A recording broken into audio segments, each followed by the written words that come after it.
Hi, welcome back to my channel, Beautiful Minutia. If you're new here, my name is Tiffany, and today I wanted to talk to you about my October TBR. So as you probably know, October is actually Victober, which is the most wonderful time of the year for me in terms of booktube things. This is my favorite readathon that happens every single year. So this is basically a celebration of Victorian literature. And that's the whole point. And I have loved Victorian literature my entire life. Even as a child, I was reading Victorian literature. And so I love this readathon so much. So I'm very excited. Most of my TBR is Victorian classics. And as a result, I may have overloaded myself a little bit because my reading has not been the same as it used to be. There's definitely been a lot less reading happening this school year than in previous years. So hopefully I get to all these, but we'll see. So most of the Victorian books that I'm reading are actually like buddy reads or group reads. So I am reading Love and Life by Charlotte Mary Young with my Patreon this month.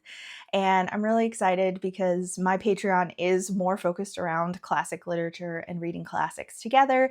And so it was really fun to put up the Victober poll and see what people voted for. And Love and Life won by a landslide. Charlotte Mary Young was a really prolific writer in the Victorian era, but she's not very well known nowadays. And I don't know why. Like, a lot of her books are not really in print, or at least not in a reputable printing, like not Penguin or Oxford or anything like that. But a lot of them are available on Project Gutenberg. So Project Gutenberg is such a blessing. I am so thankful to have a resource for like free ebooks that maybe are not widely available in print. So I don't know a lot about this particular book. I think it is a retelling of Cupid and Psyche, and that's pretty much all that I know about it. It is one of her shorter works. A lot of her books are very, very long.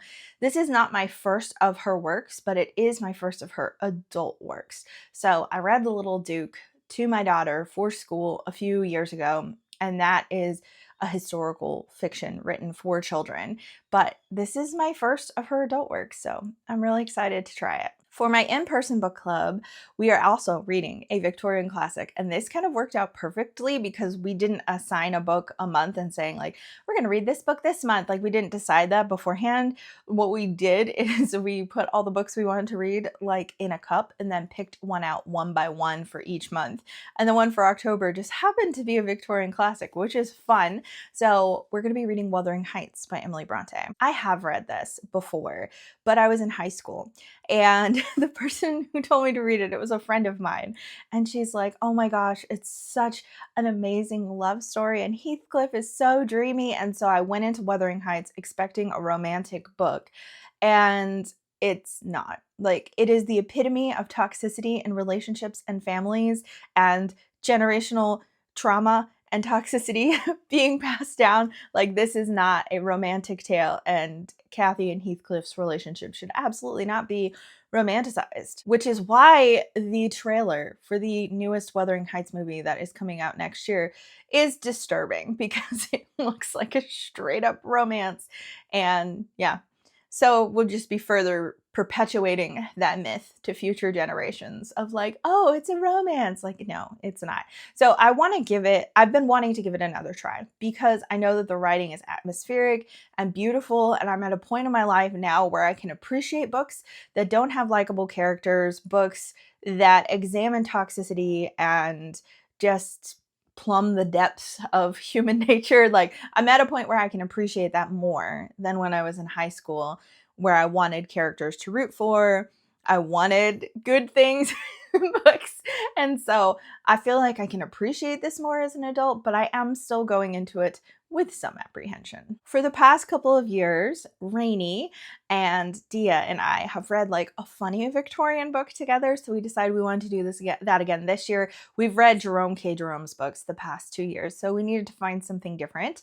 Rainey suggested Vice Versa, which is basically the first Freaky Friday story before Freaky Friday happened, which obviously the Freaky Friday movies were based on a book, but this book is much older than the Freaky Friday book, and it is about like a man and his son who swap bodies and thus swap places.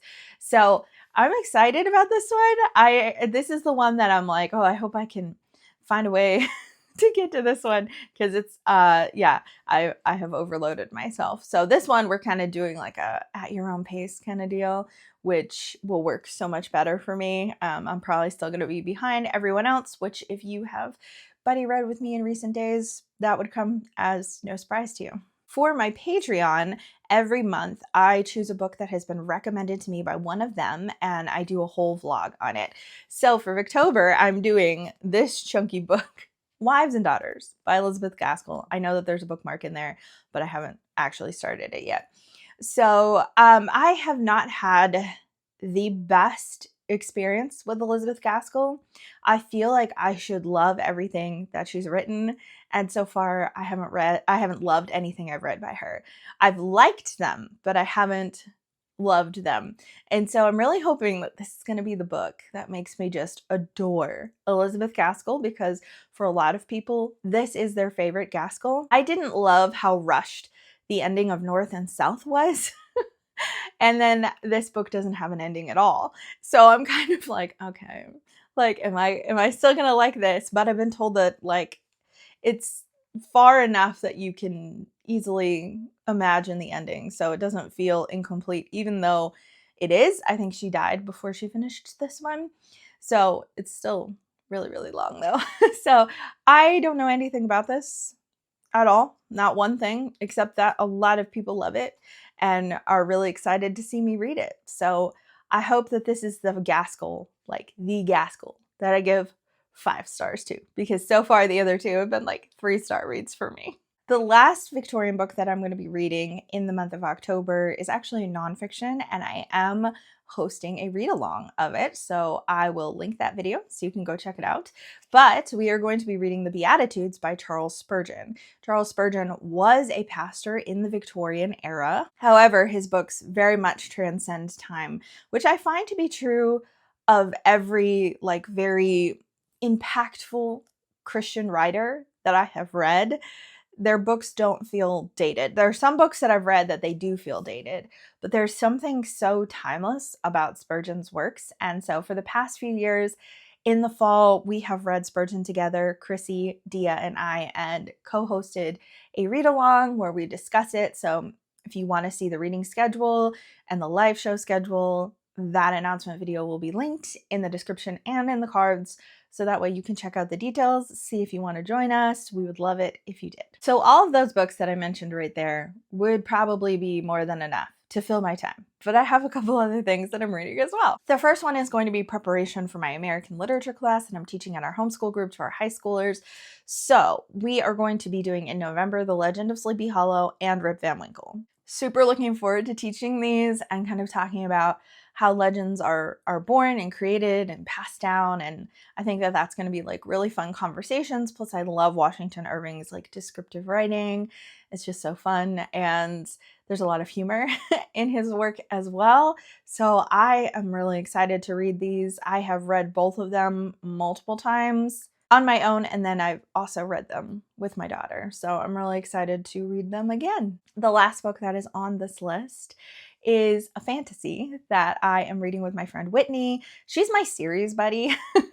Oftentimes I will start lots of series and then not continue, even though I intend to, because I just get so busy with other plans and other commitments and all that kind of stuff. And Whitney keeps me honest. She keeps me accountable and on track, and I always finish series that I start with her. So in August, we started James Islington's Licanius trilogy, which was his first trilogy. And so The Shadow of What Was Lost was actually his debut novel, which is impressive. It has some really good world building, and the plot was really, really good. So we're going to be picking up book 2 in the Licanius trilogy in October, which is called An Echo of Things to Come. And it's pretty long. I don't know exactly how many pages, but it's pretty thick. So whether or not I will finish it in October remains to be seen. With all of these other books, the only other super long one is Wives and Daughters, but Victorian classics require more of you, more mental energy to get through them. And I could blow through some of them with audiobooks, but I really don't want to do that when they're books that I am, you know, leading discussions on, whether it be in my in-person book club or my Patreon book. Like, I like to read those physically so that way we can have discussions and I can refer to notes more easily. So I feel like that makes it slower going, but we'll see. We'll see how it goes. Maybe I'm gonna do great with this, but I've got some longer books, and it's okay with me if the James Islington book takes longer than a full month to get through. Because book one did. I started it in August, but I didn't finish it until like a week into September. So anyways, those are my plans for October. I would love to hear from you in the comments down below. Are you participating in Victober or any other read-alongs or readathons? I know that there's always so much going on, especially in the fall. It seems like fall and winter is like prime booktube season in terms of read-alongs and readathons because it's cozy season. And so I feel like during the summer and the spring, people are maybe outside more, doing more things, and then people are just ready to settle in and do the cozy things as we're coming into the Burr months, October, November, December, those cozy months.